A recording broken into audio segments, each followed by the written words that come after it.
Well, bless the Lord. It's day 22 of our challenge, and we're doing Proverbs 22. So let's jump in. All right, it says, a good name is to be chosen rather than great riches, loving favor rather than silver and gold. The rich and the poor have this in common: the Lord is the maker of them all. The prudent man foresees evil and hides himself, but the simple pass on and are punished.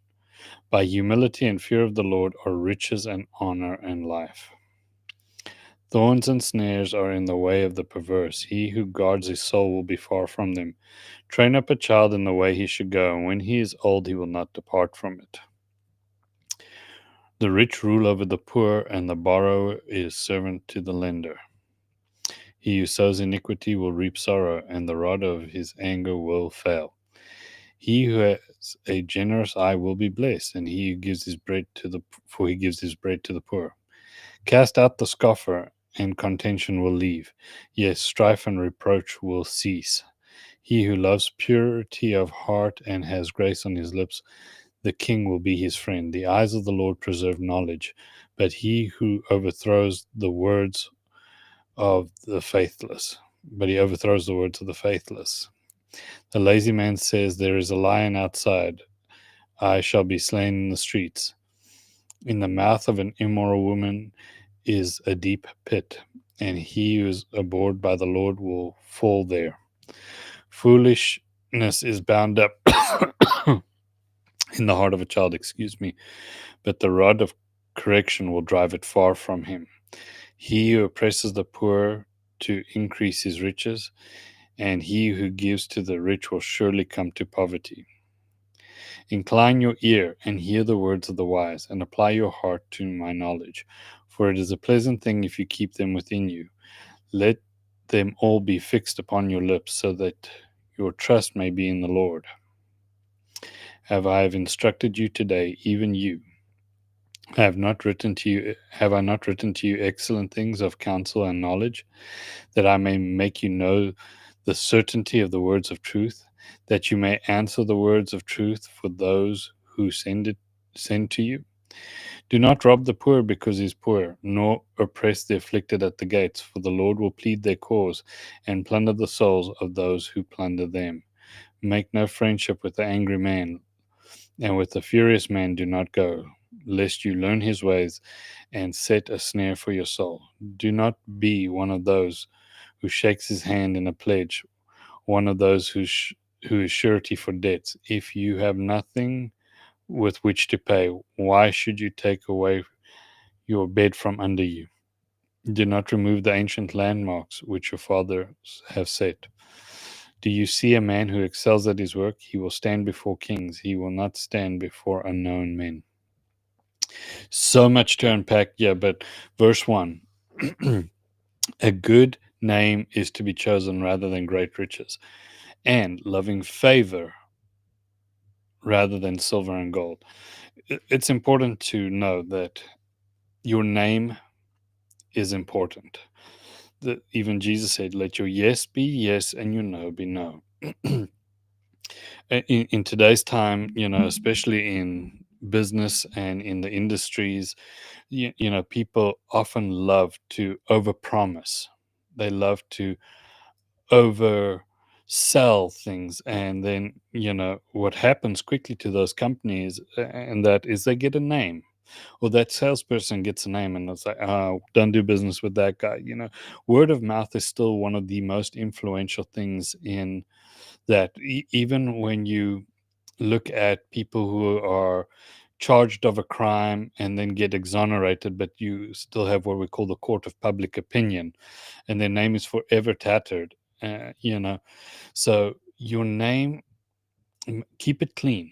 Let your yes be yes, your no be no. Don't overpromise. Don't oversell anything in your life. Just be honest and try in every situation and circumstance to be as brutally honest, even if it costs you a sale or costs you a friendship. You probably don't need that friendship, but do not let your name go down, because it is chosen rather than great riches. The rich and poor have this in common: the Lord is the maker of them all. A lot of times I see guys in the same business as myself, and I say to them, "Wow, how'd you get there?" And that, and you tend to look at these guys and say, "Oh, wow, I want to be like that." But then I remember at the end of the day, the Lord is the maker of us both. And I have a relationship with him. That's more than anything. And sometimes those people have a relationship and sometimes they don't. But what makes me rich is that I know that the God who made him made me, and that what he is capable of, I am capable of too. But maybe I have to go a different road because I have a different calling. So don't envy, you know. Know this, that the Lord is the maker of us all. And God is not a respecter of persons. So what one man has done, maybe he done through wickedness, and that's how he got there. But his end, the Bible tells us, is turmoil and calamity, and that. But your end, because you fear the Lord, is great. A prudent man foresees evil and hides himself, but the simple pass on and are punished.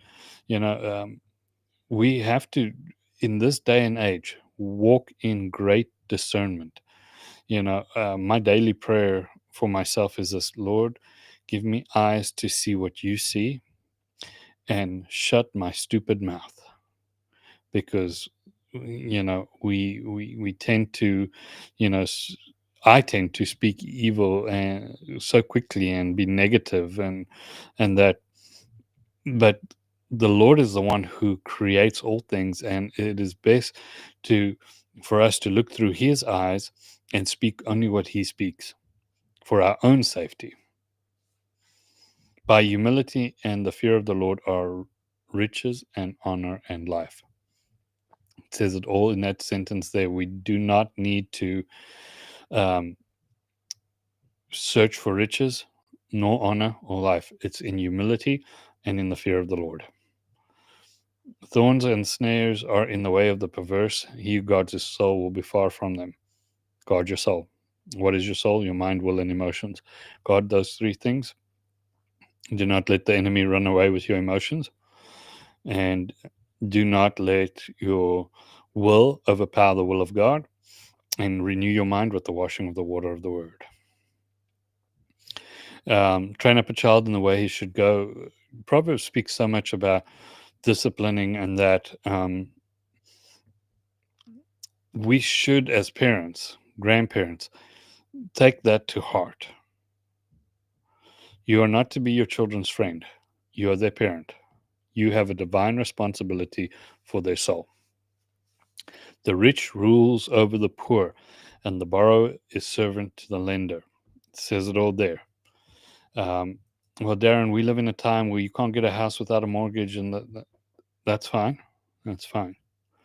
But you can also pray for wisdom and supernatural strategies so that you don't have to be there. Even Ecclesiastes 10 tells us there's a great error that I see under the sun, that the princes are walking besides the horses while the servants are mounted.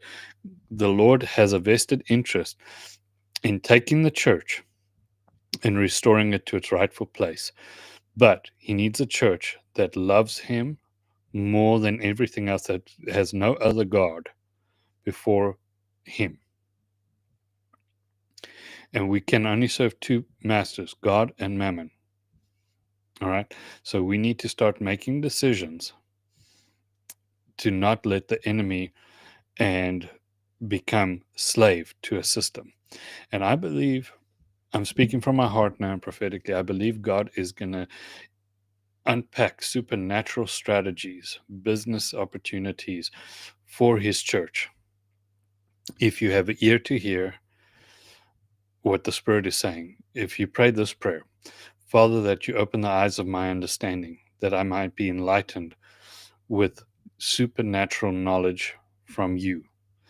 Give me ideas, give me strategies so I can walk in my destiny.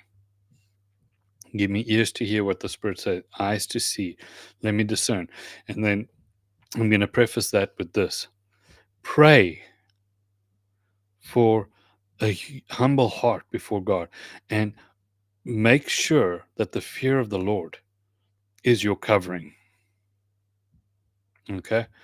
Make sure that you reverence God above all things, that you serve God and Him first, that you have no other things before the Lord Jesus Christ, before His God and Lordship in your life. That is the wisdom starts there, and everything builds from that. So I pray that you read Proverbs 22 today and it blesses you. I pray that you meditate on those scriptures, go further with them, get some revelation on it, and that it becomes a way of life for you.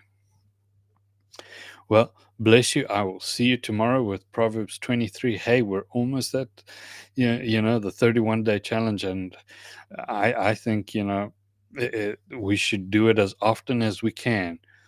Get together, speak these scriptures together, you know, and just let God build our wisdom and our understanding and our knowledge of Him.